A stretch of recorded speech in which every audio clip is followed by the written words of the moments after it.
Good morning, everybody. It's Scott out in Lakewood. We're here today with Mehran from Farzan Contracting. All right. So awesome. he's been doing all of our tile for years, since 2000.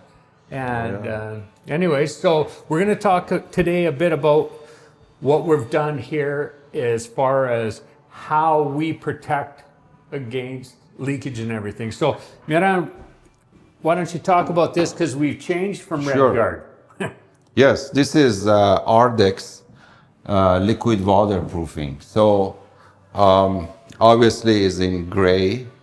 And so what we do when we do the shower bases for you, usually we pour the concrete, or we call it dry pack, sand and cement. And you could use pre-made foams too. Right. But the reason I use dry pack, as you know, is solid. Right. So there is no giving in it. Right. So it's solid. And we put the same waterproofing on top of that, which is Curdy membrane. Curdy membrane? Yeah, so it comes in a 3 feet wide sheets, and we wrap the showers with that and bring it up the wall. And what we do on top of that, again on the seams, even though it's not required, but still we put this Ardex. Okay. Liquid waterproof, another layer of protection. Right. Because what we use to install the Curdy is thin set, and we overlap in it by 3 inch. Okay. Having said that, it still doesn't hurt if you do another layer of waterproofing on the seams. Right. So that's what we do.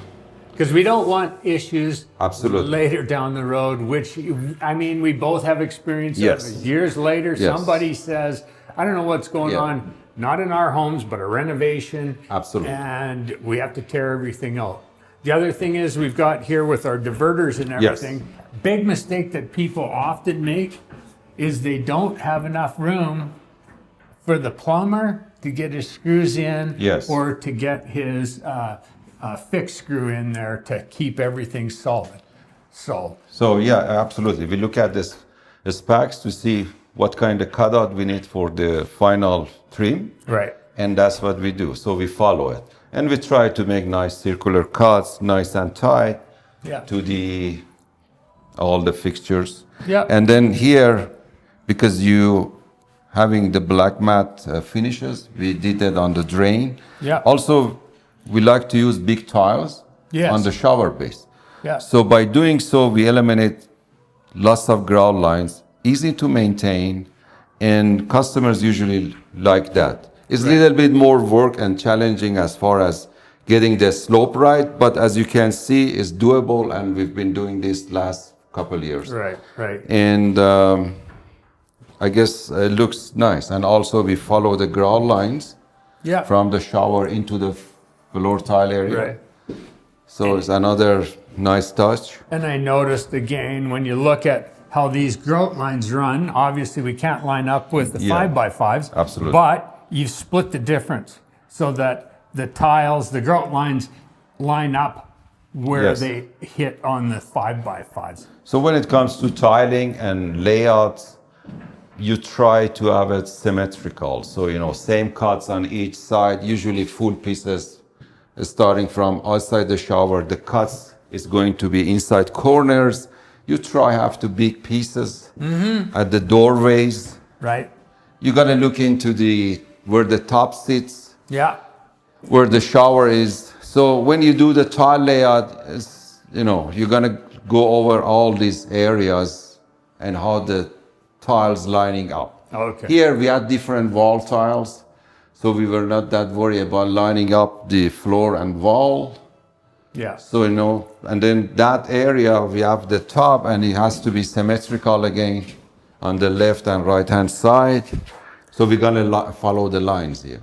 This is the floor tile going there. So we've got floor tile that goes around. That's a code. Yes. It's across the back, but we're just going to match it and go around the sides and then have our tile line up with the tile that's going to go in the back here. We're not going to use this piece of because granite, of the plug we have there. We got to be a bit higher than that in order to accommodate the receptacle there. All right. Yeah, receptacles underneath. Yeah. Yes. Okay. So Good. Now let's go. Stelly's in there putting some tile Yeah. up in the You kitchen wanna- backsplash. So, You want to talk oh yeah, let's grout? have a look here. We got to talk about the grout. So, did you select some grout? Yeah, I go. So when it comes to the grout, I guess as you can see, there are lots of options. Sure. Some designers, they like it, just go away, blend right in. Yeah. So for here, I think what we need to get is bleach wood, which is, and I pick oyster gray for your floor tile. I see. Okay. So if you look here, it blends in. Yeah, blends in. And also for the floor tile, you can see it here. Okay. Yeah. So nice and clean. Okay, so one thing that we forgot to talk about was we're putting granite on the top of our seat and on the curb. Yes. So, Yeah, what I like about your project, usually you match the top of the bench and top of the curb with what you have in your vanity top. yes. And so it first of all is way better to do that because you eliminate the ground lines here on top of the bench Right.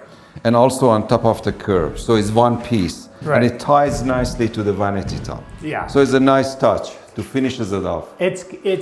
I like it because we tie the two things together, Yes. and it's what we usually do unless people want tile, Yeah. but we try and direct them towards. This, Manage yes. it. And the finished product is much nicer. All right. Excellent. Okay, let's go see what he's doing. Okay, awesome. So I wanted to show you this granite. So they only have Sure. one piece of it, Wow. and so I was really pushing to get this one piece just for the kitchen. But all we had is enough to do this. Wow. So I got to do butcher block over here. Oh, I So, see. anyways, we got a piece that's going to be installed tomorrow, so you guys can finish all Carry your on with the tiling. backsplash. Yes. So, what's the difference between doing backsplash tile and in the shower? So when it comes to kitchen splashes, because it's not shower, Right. where you have constantly water running on the tile, we use different setting material and we use mastic or glue. Pretty much. Yeah. And that's about it. We use that and we don't use any waterproofing behind on the Right. wall. Right. All we need is the wall being primed, and that's all we need, and we could start tiling. Okay, gotcha. But for sure, something to look up is not using mastic in the wet and moisture area like shower, tubs. Because what's People happening? always just think they can use whatever No. anywhere. You Yeah. cannot, if you read the instruction, it mentions about the moisture sensitive area because moisture can dissolve the glue with it. It Right. turns it to the paste. Yeah. So that's a big no-no. Right. Okay. All right. And when it comes to a splash target layout, we always look at the fan area and the stove, Yeah. and we go center from that, Yeah. and again, have the full pieces here and cut in the corners. Okay. Gotcha. Depends to the size of the tile. That could be changed a bit around too. Depends what kind of pieces we get. Yeah. But usually we like to have big full piece at the bottom. Yeah. And the upper, the cut is gonna be there. Gotcha. Okay. So, and then if there is a wire for the LED lights, you make sure it's in the corner, Yeah. tuck in the corner, Yeah. up there. Okay. So when the electricians show up, they can put their LED light and go from there. All right. Excellent. Okay. Okay, so I talked about before that we don't use Subfloor. subfloor anymore. So, Yes. and why don't you tell us about this product? So this is tile under layman. We use it for floor tile applications. So as you know, industry has moved on from solid hardwood floors. And if you recall, solid, they were 3/4 in thickness. Right. Most of the hardwoods right now, engineering, and they're 5'8". Yeah.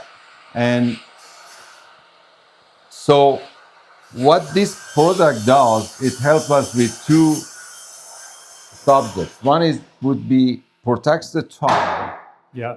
from crack and movement. Right. So we install this on top of the subfloor here with the thin set cement, Yeah. and then we use cement on top of this, and it has an interlocking system. So the thin set goes into these grooves and shapes. Yes. So it protects the tile from movement within the floor, Right. because we have a wooden structure. Right. Also on the concrete floors, if there is a crack in the concrete subfloor, it protects the tile. Right. If we don't use this stuff, the crack will carry into the tile just like carbon copy. Right. So that was something that people always ask me about. Yes. Oh, well, it's cement. Yes, but that crack just Yes. reappeared. It Yes. doesn't matter. Okay, perfect. Because concrete settles The after a concrete few moves years, all the time. and Yeah. then hairline cracks, and Yeah. that comes exactly into the tile area. Yeah. So it comes in a roll, Yeah. and we install it. And also it helps us with the transition from tile to hardwood. We usually were higher than hardwood. Right. Right. But right now we're flush. Right. So you also eliminate all the transitions from different it. floorings. Yeah. Perfect. Awesome. Excellent. Well, thanks again. You're welcome.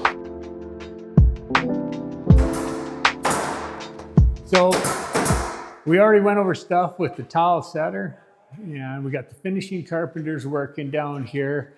As I've said, I like wood. In this particular instance, we're using knotty alder. We use clear alder sometimes in the wood. I'll show you what we got going on here.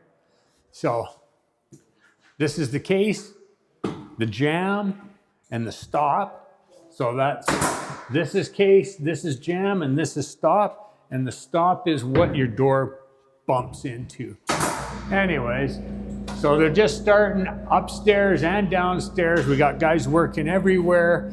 And so the back windows here, you can actually see some wood here. I'll bring it out of the light, might be easier. But so this is alder. This will be stained to match the cabinets, which are also alder. And I like it for baseboard. And the biggest reason for that is if you ever spill anything on your floor, I've kind of talked about this before, any water, anything gets underneath MDF, it swells up and you can't use it again. Whereas wood doesn't swell, or at least it will swell if it's sitting in water for weeks, but it's not the same. So the finishers are in here. They'll be in here till probably Monday, and today is Wednesday. My painters start on Thursday, so another big update. Thanks.